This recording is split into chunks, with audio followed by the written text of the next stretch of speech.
This is Blissville, Misadventures in Blissville. I'm here with my friend Andrew. And say hello to folks, Andrew. Hello, folks. And Me again. it's Andrew again. And this was an idea that he had put forward last week, or maybe it was a week and a half ago. I'm not sure. He said, cooking. We both cook. We both cook for our families, and we both enjoy cooking.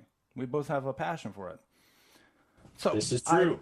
I wanted to talk a little bit about the kind of stuff that I cook in my house because I do all the cooking. How do you do it? How do you do you split up the chores over there? I do all the cooking. Heather does most of the dishwashing, and that's the way I like it.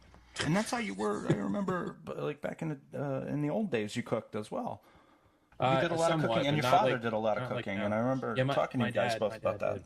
Yeah, I was not. I didn't really become accomplished as a cook until I moved to upstate New York, and I had no friends and nothing to do there. So like, I just sort of immersed myself in learning how to cook. That was just like an interest that I decided to take on. Started with a barbecue and just moved on. Started with Alton Brown, and then moved on to Cooks Illustrated, and all through that. And You watched now you watched the cooking shows. not all of them. Just I liked Alton Brown a lot. And then sort of moved past that, and then into Cooks Illustrated stuff, which is a Did little you ever more. watch like Iron Chef, or do you watch Top Chef or anything? Once in a while, Iron Chef kind of bores me. It's a little bit too like chopsocky for me. Like I mean, it's got that guy from all those crappy direct-to-video movies in it. Like, it's like, Oh, which one? Which one is that the going to be? guy who's like the Iron Chef guy. I mean, what is his name? I mean, I can't remember names anymore, Dave. I'm old. Like, Let me see. Iron Chef America. We're talking about yeah, Iron Chef America. Iron Yeah, Chef America. yeah, that dude, Mark Dacascos is his name. And yeah, that's his name is Mark Dacascos, and he like starred in a ton of crappy martial arts PM entertainment straight to DVD tape. I mean, before there were DVDs, total crap, like total crap. And that he was like, one of those. He was like the Don the Dragon Wilson Uh-huh. after Don the Dragon Wilson got too old. It's like, Right. and like now now I he's have the to Iron say, let me Chef guy. see. I guess it was maybe the mid 2000s, well, the first decade, I guess, maybe 2005, 2004, that kind of thing. I did watch Iron Chef quite a bit. I've seen Yeah. every episode of that. And then Bronwyn likes to watch Top Chef, and she enjoys it. And I think it's a reality show, so it's not really about actual ability. It's probably more about, Oh, I've whatever. got one for you. I've got the best. It's the best reality show that I think it really it's about cooking. It's Australian. It's called My Kitchen Rules. My Kitchen Rules, I've heard of it.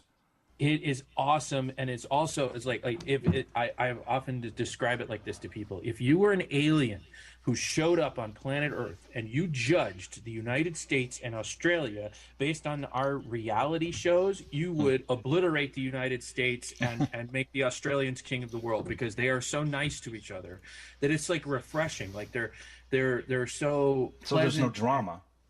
They want to help each other. Yeah. I mean, it's incredible. Like they would rather not win than win badly. I like and Now that's uh an interesting concept. That's something you don't see on American reality television. indeed, People do not indeed. give a fuck how they look. I know, I don't care. Like they're just like, yeah, like I don't care if I look like I'm a Jerry Springer or whatever. Like let me Yeah. just do it. And like Now there is these a show. folks, they're I don't know if you've seen this show, but I don't, it's a great show. I love it. It's on the Travel Channel.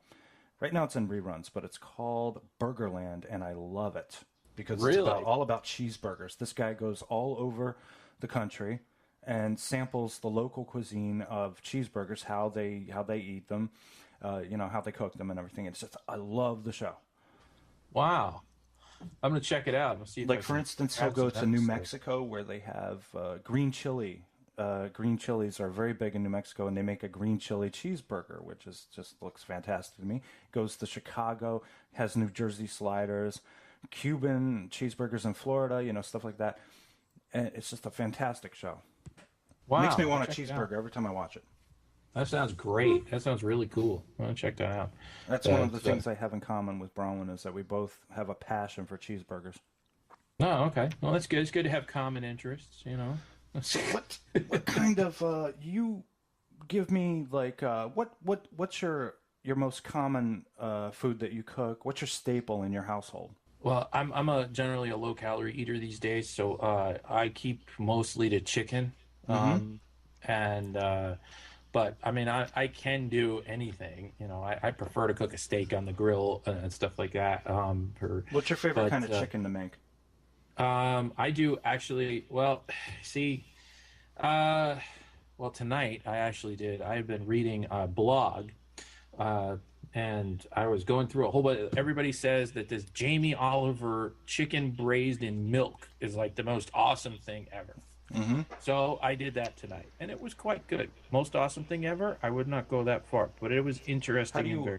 how do you braise it in milk? What do you do? Well, you're gonna sear it. You sear you take a whole chicken. You sear it in some olive oil, get it brown. Dump the olive oil. You put 10 garlic cloves, 2.5 cups of milk, the zest of 2 lemons, and some sage and a cinnamon stick. Strange combination of flavors, but they do work. And then you put And the chicken you're back in putting there and cook this it. on the stovetop or in the oven? Now in the oven, 375 for an hour and a half. Oh wow. And it's nice, it's moist, it's flavorful, and the sauce, it becomes like cheese curds because the zest of the lemon turns Yeah, the milk. it separates the milk. Yeah. So and you just sort of spoon that over rice or mashed potatoes and your chicken that you cut up, and it's good. It's really good. Serve it with some. I served it with broccoli. You know. That's wow. Okay, that sounds good. I'm gonna have to make a note of that, and I've recorded this, so now it's mine. Well, I can send you the recipes that we do. The, I do chicken. I do chicken Yeah. a lot because it's a good way to save money. It's the only meat that hasn't gotten crazy dramatically expensive. Indeed. So I cook chicken about 2 or 3 times a week, maybe even four. The most recent one I did was 2 days ago. I do my standard. It's just a very standard recipe of chicken quarters. You take chicken quarters, you put them in the oven. Mm-hmm. You olive oil, salt, pepper, rosemary, and parsley. Mm-hmm. Put it in the oven, uncovered, at 350 for 90 minutes. And That's good. then you take the runoff and you make a little gravy out of it, pour it over some egg noodles, and there you go. It's a very How do you quick make the recipe. gravy? You make a roux or what? How do you make the gravy? You just you could take like a bouillon cube and make a stock out of 1 cup of it, dump it in, a little bit of flour or cornstarch depending, and then you put that over your egg noodles. It's ready Okay, almost cool. immediately once you do it. Cool. And then I have to share my wife's recipe because she cooks on occasion. She'll cook for me because I cook every freaking day. So on a weekend day, she'll give me a break and make a dinner. She makes a very good dill chicken. Dill chicken. And That sounds good. it's very good. It's chicken cutlets. You have to cook them up with a little butter, and then you take the chicken out, and then you put some white wine, squeezed lemon juice or regular lemon juice that you just buy in a supermarket. Throw some dill in. If you could find the fresh dill, that's great. But you could do this right out of a bottle. Just throw it in there, let it cook up a little bit, and then add some scallions, chopped scallions, and then you serve it with the chicken. Usually with a nice French bread on the side or some asparagus also, or broccoli, something green. Sounds nice. And Very it's nice. the one thing I really love that she makes a lot of, and I love it. Wow. It's a great one. Do you guys have a Trader Joe's near you? We got like 17 Trader Joe's around here, but I never go in. I never go Well, in. I've got this really great weeknight dish that I do. It's healthy and it's awesome, and it's like it tastes really good. It's really easy. They have this, generally I'm not much for prepared foods, but they have this frozen vegetable mix. They call it the eggplant zucchini melange. That and sounds it a is- little bit like ratatouille. Yeah, kind of. Yes, but but it's actually in a tomato sauce Oh, tomato. Okay. with a little bits of fresh mozzarella cheese in it, and it's awesome. It's delicious, That right? sounds good. So what I do is I take chicken an hour before I'm going to cook it. I take chicken. I cut boneless chicken breasts up, Okay. pound them out. I take there's this great stuff. It's called it's the unfortunate name, but very good stuff. It's called Adolph's meat tenderizer. Pour Oh pour my that on God. there, pound it out, and leave it. This also that seasons it. It's a little salty, and it makes it breaks it down a little bit, makes it nice So this texture. meat tenderizer is made for chicken. Yeah, it's made Oh, for any meat you want to use on okay. it, but it's perfect for the chicken. I don't use it on. I've never used it on anything but chicken. So leave that out for leave it sitting there for about an hour. Then I do this in a plastic bag. Throw like a half a cup of flour in there. Shake it up. Get the flour all over it. Mm-hmm. Fry those chicken breasts in olive oil while they're going, and you're getting a brown on them. Get a brown on one side. Turn it over. Cover it and have your vegetables cook it. By the time the vegetables are done, you've got nice brown on both sides, and your meat's cooked through. And then you take your eggplant zucchini melange and serve it on top of your chicken breast that you just fried. It is That's great. fucking I'm awesome. relieved because I was afraid that it was going to be a vegetarian dish. Fuck that, I man. try to like the vegetarian dishes, but No, I can't do that. I'm a meat eater. I mean, I enjoy meat. The problem is, A meal without meat is an hors d'oeuvre. yeah. Like, Now, what is going on with the cost of like red meat in this country now? It's gone I know, it's so crazy. high up. it's crazy. It's well, I mean, it's just it's inflation. It is what it is. It's a Federal Reserve and quantitative easing, which is now ending, and all kinds It's of. also hard to And really also, find. you have people in the federal government who are trying to nudge us out of eating red meat because cow farts are destroying the planet. Among other things, seriously, yeah, you gotta watch out that's for what those. these fucking lunatics think. You Like- gotta watch out for the cow farts. Stay away Yeah, from them. cow farts. Yeah, I mean, come on, man. It- Seriously, you know. that's one of my litmus tests. I have a few, but like seriously, if you think that cow farts are destroying the planet, hey, that's okay. You can think that, but you should not be anywhere near any levers of power in any government or anything else. Like seriously, I don't even want you like babysitting my kid. Right. You have a You know what? problem and you should get it If we checked. if we don't eat them, they'll eat us. That's What, the that's people who really the believe in simple cow truth. farts? They're Oh, the watching us. cows. Oh, yeah. Well, people I too, don't know if I I want guess. to I eat don't them. know. I have I have a pork rib recipe, pork spare rib recipe. What you do now? This is great because it's everything that you love about ribs. If you eat them, they're juicy. They come right off the bone. Now, how you do it is you take you basically wrap your ribs in aluminum foil. Then you take about, I want to say 2 tablespoons of olive oil. Cover that shit, right? Put salt and pepper, whatever you want to do. Then you put a half a cup of water in with the ribs and the oil. Make sure you're nice and sealed up. If you want to put it on a baking dish or something like that, and then put the aluminum foil. But it's very important that all that stays inside. You cook it for about 2 hours at, I'm going to say 300 degrees. You take it out, and then you put your barbecue sauce on and let it cook for about a half an hour after.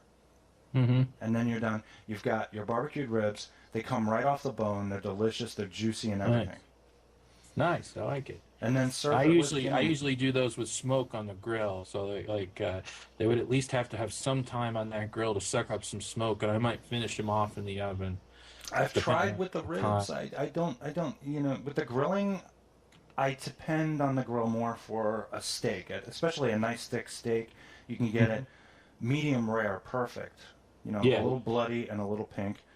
But for ribs, I find that they tend to dry out, especially when I'm using charcoal, which is what I prefer. I don't. Well, you got to go indirect. You got to have a big enough grill to do it. You have to have a indirect. big enough. Yeah, I had this tiny little. I think it was a Weber. It was a great grill, by the way, but it was very small. Weber. Didn't have much surface area, so it's very hard to do it indirectly. Yeah. But I have a bigger grill now. I haven't done it yet. I've got I forget the name of the company that makes it, but I like the ones where I can adjust the size, the height of the coals versus the grill, and this one I have two areas I can change to different heights, which is kind of nice. But I can also put charcoal on half the grill and leave and cook indirectly on the other half, and that creates a really nice that in combination with, I mean, if you're gonna, it depends on how high you're gonna do the heat and all that. I mean, it's probably doesn't make for good radio to talk about it, but like, No, this has been great. This has been fascinating. Okay, now have you ever made meatloaf? Yes. Okay, Yes. well, how do you do it? I do usually beef. I don't do the like meatloaf mix because like they It's a don't sell it mix too much of, like, anymore. they give you like a mix They usually of do ground veal, beef, ground pork, or and ground, sometimes yeah, ground pork, lamb, beef, too. yeah, sometimes lamb. Yeah, it's kind of whatever they got laying around, which kind of Yeah. skews me out too. I don't know about that. Like, so, and I know nobody ever buys any of the other shit. So like, I'm gonna stick with beef. Yeah. Like I do breadcrumbs, and I do. How much ground beef do you use? Depending on how big of meatloaf I'm gonna do, I would use a pound probably, Okay, a pound. maybe even a little more. I hit it with breadcrumbs, and I kind of eyeball this, so I don't know the exact, breadcrumbs, eggs, ketchup, mustard, a very finely chopped red onion, Okay. some Worcestershire sauce, and maybe some. If I were to do it low carb, I would chop up a bunch of mushrooms and put them in there instead of the breadcrumbs because they soak up moisture too. So I think that was how and I put some finely do you bacon chop the in there. mushrums? Very finely. I used to do those in like a mini chopper thing, like where I would get really tiny. Yeah, because like I also have to get them by some people that don't like mushrooms. Just don't like mushrooms, so we got to sneak that shit. Yeah. But anyway, I haven't done it low carb in a while, so I haven't made meatloaf in a long time. I've tried the sneaky diet for children on Regan a couple of times. She saw right through me. Really? She knew exactly what I was Cut doing. it small enough, man. She doesn't like onions. She doesn't like mushroom. She doesn't like fresh mushrooms. She likes canned mushrooms. It's so weird. That's weird. She will not look at a fresh mushroom. She says they taste like dirt. Yeah. Noah doesn't like mushrooms either. Like he's constantly not eating stuff. Like, now onions are impossible. Like I just like I don't allow people to say they don't like onions because there's onions in everything. Yeah, like I true. chop, like onions are in a mirepoix. You can't dislike things that are in a mirepoix because everything starts with a mirepoix. You Right. know, like it just doesn't work. Oh, I don't like celery. How do you not fucking like celery? Seriously? I use celery in my chicken noodle soup. I have like my original recipe for chicken noodle soup. Yeah. And I also use it in Thanksgiving turkey stuffing and stuff like that. But Oh, cool. I have to mention, no I have to do the chicken soup now, apparently. But basically, I have a chicken soup recipe too. Yeah. Well, you start up. What I do is I boil the chicken, and I like to keep the dark meat in there too because the dark meat has a lot of flavor, and it also yields a lot of the runoff. That's part of the stock. So you want to you want to boil your chicken. You take it out. Try to take it out as gingerly as you can, because it'll fall apart the minute you try to take it out. Yeah. And you've got a nice stock there. Add a little bit more of chicken stock if you want to for extra flavor or something like that. You cut up carrots, onions, celery, of course. Depending on the weather, if you want to do mushrooms and potatoes, you can turn it into a really nice stew. And then, this is great, and it's kind of hard to find sometimes. I think at your local Trader Joe's you can find it, but if you can get lemongrass. You take lemongrass, slice it about you slice the stalk about 5 or 6 ways, put it in with the stock as it's cooking with the other vegetables, and let it cook. You got to let it cook for a long time. Like we're talking like 6, 7, 8 hours, very slow cook. And then, while it's cooking, you chop up your chicken meat. Like I said, the dark meat is the best for flavor, but you want to throw in your breast meat, of course, because everybody gets all nuts about white meat and chicken and all that. And then cook some white with that. meat privilege. And then don't cook your noodles in the pot with the soup. Cook your noodles separately. for whoever you're serving, and then put the noodles in your bowl first. Put the soup over the noodles. That's good. That way you don't overcook your noodles. It's a good call. Exactly. Good call. Yeah. That's how you do it, and it's a long, complicated process. Mm-hmm. Well, I have a million different chicken soups that I do, but my favorite is, or I don't even start with a stock. I use white meat. I use white meat chicken. I don't make my own stock for it. I just use chicken broth. Mm-hmm. And the base of the soup is chicken broth and beer. Beer. And chicken broth, beer, and a mirepoix, and some mushrooms, mm-hmm. and some chopped up, cut chicken breast raw. Get it in there, boil the shit out of it. And some corn.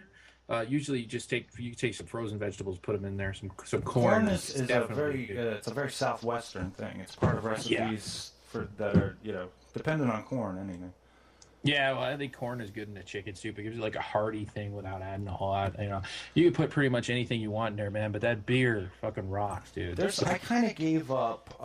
Unfortunately, when I got married, I had to give up a couple of things because my wife just will not eat them. She doesn't like corn unless it's on the cob. If I make it in a certain way, she doesn't grill it, dude. Grill it. She doesn't like peas either. She can't stand them. So I can't have corn or peas anymore, pretty much being married to her. I also can't have... Hold on a second. My cat is rubbing up against the microphone. Sorry. Mason. That's okay. I don't mind. Got guest appearance there. There we go. Now you hit the mute button. Yeah. He doesn't want to hear about the food. Dude, he will find a way. Sorry. He's like, you're making me hungry. Shut up. Shut up. If you're not talking about cat food, I don't want to hear it. He needs crude protein there. Yeah. So I gave up a few things. Unfortunately, I had to give up fettuccine alfredo. She's not a fan of fettuccine alfredo, though I forced her to have some a couple of days ago. And also sausage and peppers, which I really like a lot. I like sausage. I'm sorry, I do. It's just the thing I love, and she just won't have it. She won't have it at all. That's a shame. Is there anything you had to give up? No, not really. Not really. In my last relationship, yes. And in this one, not really. I mean, Heather generally is pretty low maintenance on that kind of thing because she's just glad that I'm doing cooking. Perfect relationship, I think so, too. That's how it works. Yeah, I can't. Why doesn't she like fettuccine alfredo? Like, what? She just doesn't like. She doesn't like those creamy sauces. Oh, okay. She doesn't like white creamy sauces with heavy cream or something like that. I remember the best fettuccine I have a great low-calorie recipe that's a really nice fettuccine alfredo that doesn't have any cream in it, and it's is it yogurt? No, it uses rondelay cheese. If you're familiar with it, the spreadable cheese. Well, they make a. You make a roux with chicken broth. I use the Campbell's double strength chicken broth. Nice flavor to it, and then you add the rondelay cheese to that, and serve that over noodles. And man, that's really nice. It gives you it's about 200 and some calories per serving with the it's very low,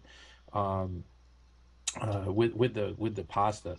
And it really is satisfying. Like you don't feel like you're giving anything up. So I don't know. Maybe make that for her. See if she likes that. I'll try it. And you do it with the chicken. Yeah, I'll do that with chicken. I'll make that with steak. I'll do that as a side to have with steak too sometimes. Yeah. That way, it's good to have red meat. I always find. My parents used to do. They used to do fettuccine alfredo and like a Chinese spare ribs. Like to get those two things don't sound like they would go together. But man, they were awesome. Like wow. I with the chicken, I usually I'll saute it for a little bit, and then I'll cut it into strips and then put it in there if I can. But like I said, I really am not permitted anymore to have the best plate of fettuccine alfredo I ever had was in an Italian restaurant in Gramercy Park around 23rd Street and 3rd Avenue, I want to say. And they actually whipped the heavy cream to a certain point before they applied it to the sauce, and it was just awesome. It was the best. They actually gave me the recipe too. I was so impressed. I was like, "What's in this?" And and they told me. Wow. Well, it's probably just cheese and heavy cream, really. It's basically, at the end of the day, cheese, butter, and heavy cream. Yeah. So, let's move on to our red meats again. Yeah. It's been really difficult of late, at least around here, which is surprising because I have like a million supermarkets at my disposal in this neighborhood. It's very hard to find a thick steak anymore. And by thick, I mean like 1.5 to 2 inches thick. They're all serving thin steaks now, so you have to be very careful how you cook them because they're well done before you even know it. I won't buy them because they're impossible. Like you can't, I don't know. I don't see them as viable. Like, I mean, a thin steak is fine. You can pound it out, make a roulade out of it, and then make a brajol or something like that. But in terms of like making it as a steak, it doesn't really cut it for that. I try and do top round. I think it's a really good. It's not an expensive cut of meat, and it's not. It's like also not like a London broil kind of thing. Yeah. I like to do that, and I do marinades and rubs. That I do on that. I've actually had people choose that over filet that I've made. That's right. They prefer that because I do good things with it, and that way it doesn't break the bank, and it's also not excessively fatty, but it still gives you the satisfaction of having a nice steak. And you can get some big French Flintstone type ones of those London broils. So what's one of your standard London broils? It usually I do like a 1.5 to 2.5 pound in that area. Okay, so what do you do? What's your marinade? Well, I will usually I will do my standard like weekday, like I'm not thinking about this rub, is garlic powder, onion powder, salt, mustard powder, and either sometimes I'll add some lemon pepper to that. Okay. There did I say pepper? There's pepper in there. Yeah. Pepper. Yeah. I like those. That's like a standard like steakhouse type rub. And that's like a normal deal. I also I have another one in a plastic bag. You let it sit. No, I just cover it and let it sit for a while in the fridge. I don't need to put it in a plastic bag for that. So how long do you think? 2 hours? An hour, 2 hours, around in there, whatever time I got. Depends on how much time I have to prepare. Sometimes I don't always. It depends on how busy I am with other things. Ideally, you want to let it sit for a while. Now, if I'm going to use like a marinade, ready-made marinades, I like Stubbs beef marinade is one of my favorites. Okay. If you never had that, it's very good. It's like almost a Korean barbecue type thing. The guy who invented it created it while he was in Korea at war, very very nice soy sauce based soy lime pepper mustard based sauce. It's very good. Very good. Yeah. And I have several others. I have another that's lemon juice based. Yeah. Do you prefer oven or stovetop? I prefer to sear on the stovetop, finish in the oven if I'm cooking inside. Okay. How long? Yeah, how long on the stovetop, and then how long in the oven? Well, it depends on the size and the thickness, but usually, I mean, I go until I think I've got like a good sear, like a nice brown on the top. I do in a little bit of oil, and I heat the oil up and put it in there and get a good sear on it, and then turn it over. Usually I don't sear the other side. I let it brown in the oven. I'll sear it a little bit. I'll dump the oil and throw it in the oven for like an inch and a half thick steak. I mean, I'll do it for, I'll check it in 12 minutes usually in the oven at 4 1/4. Okay, that sounds awesome. It works. It's okay. It's better to do it outside, though, man. I really like getting the smoke flavor through it, and getting the grill marks and all that shit. Yeah. Yeah. I'll do that when it's like when it's like in the summer. I'll throw it on there. Yeah.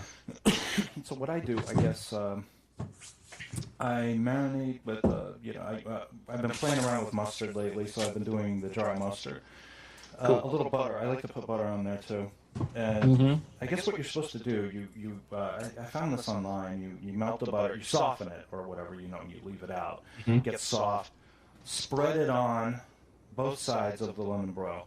Then put the dry mustard, a little salt and pepper, maybe a little bit of olive oil just to keep it. I don't know. It's a little bit redundant, but still. And then you sear it, or actually I start to sear it. Then I take it out, slice it into edible portions, and then put it back on the frying pan, chopped onion, maybe some mushroom, a little wine, a little white wine. And then it turns out wonderfully. I made that in conjunction with, I made a big special gourmet meal about 2 Sundays ago, I think it was. And I made that in conjunction with some lobster. I got lobster, boiled them up. And then, surf and turf action over there. Exactly. And it was great, too, because you boil up the lobster, and then you put it in the oven. You crack the shell a little bit. Separate the shell so that the meat is exposed on the tail. Put some butter sauce on there. That's the butter and the wine and lemon. Put it in there and basically, broil it for about 10 minutes. And then it comes out. It's very nice. Sounds great. Sounds good. Yeah, we got a deal on lobster one time at the Stop and Shop, so I was very happy about that, so I grabbed some. Nice. Yeah, you don't get too many deals on lobster down here. Not unless you're down the coast, like up here in the upstate, not too much. With my Value Club card, I was able to get 2 lobsters for $7 each. So it was you had the Players Club card. Yeah. Telly Savalas, baby. He's such a pimp, isn't he? He's like, I love well, he's no longer with us, but he's like, you're going to get laid with the Players Club card. You have the Players Club card. I was annoying Heather so much when I was in Vegas the end of the year, and we were like around just after Christmas, and we were just walking in old downtown Vegas, and they have these signs up there. It's like the prime rib dinner $11.99 with the card, with the Players Club card. And I'm like doing my Telly Savalas voice the whole time, and like because membership has its privileges, baby. I love that shit-eating grin on his face when he says it. They have those, I got laid 5 minutes ago with this baby. I got a coupon for a free blowjob.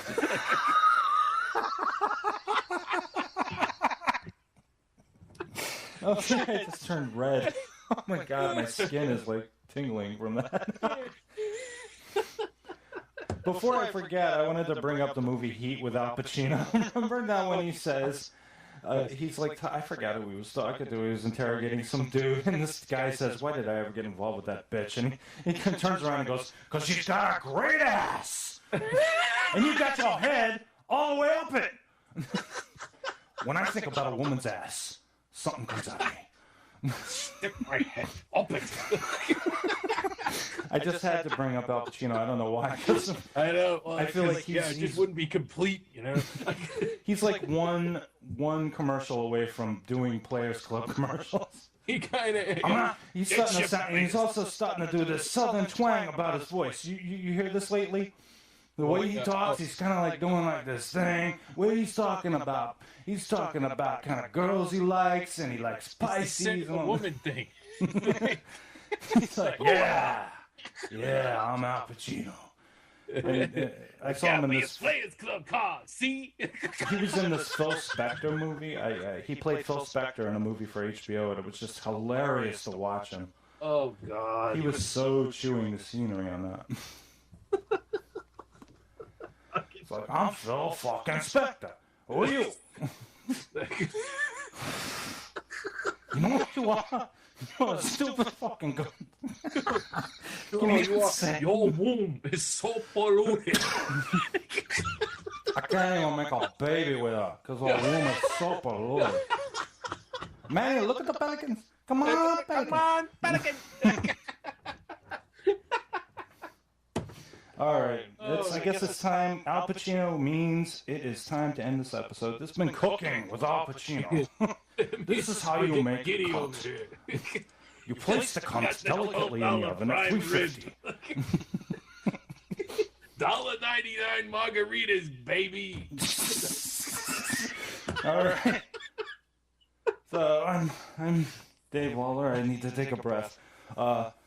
And really hope you enjoyed this episode. And it contains lewd language, so remember. Yeah. Anytime you take cook, a number of your complaint. anytime you cook, and you hit the pan and it's really hot, go ahead and curse. There's nothing wrong with it.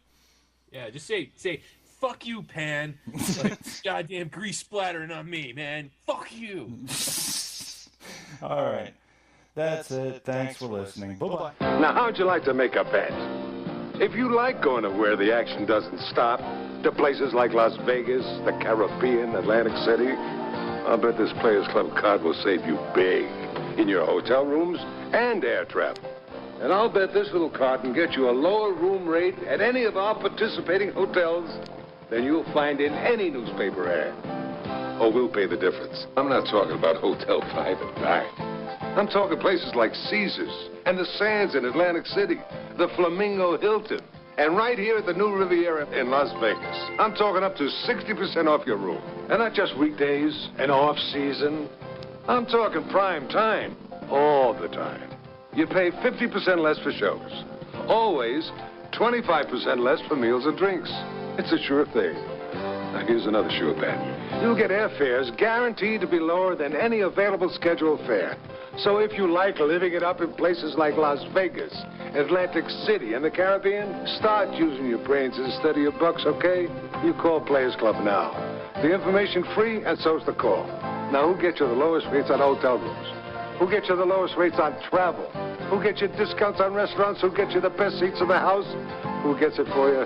Players Club, baby. It's a sure thing. New members get 2 free nights in Las Vegas, Atlantic City, or L'Cayen Beach, Bahamas when the club books their flights. Call toll-free, 1-800-762-5400.